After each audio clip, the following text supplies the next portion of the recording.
وآخر دعواهم أن الحمد لله رب العالمين. وآخر ما يبقى من دينهم الصلاة ورب مصل لا خلاق له عند اللہ.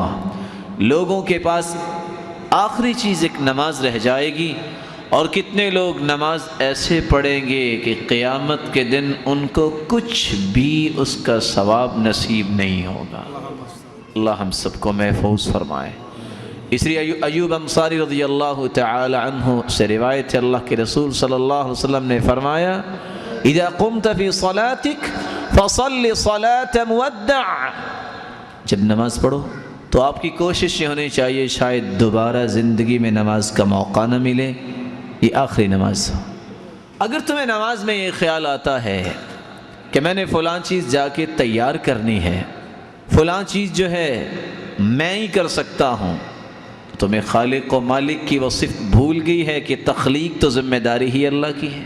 جب رازق وہ ہے تو پھر نماز کے اندر مال اور دکان کو سوچنا کیسا ہے. آپ تعجب کریں گے یہ بات سن کر.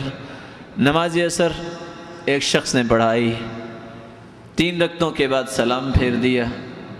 انسان ہے بھول جاتا ہے، اللہ کے رسول صلی اللہ علیہ وسلم بھی بھول گئے تھے، صحابہ نے یاد کروا دیا. نہ کوئی پہلی صف سے کوئی بولا ہے نہ دوسری صف سے. پیچھے سے ایک شخص نے آواز دی، جناب آپ نے 3 رکعتیں ادا کی ہیں.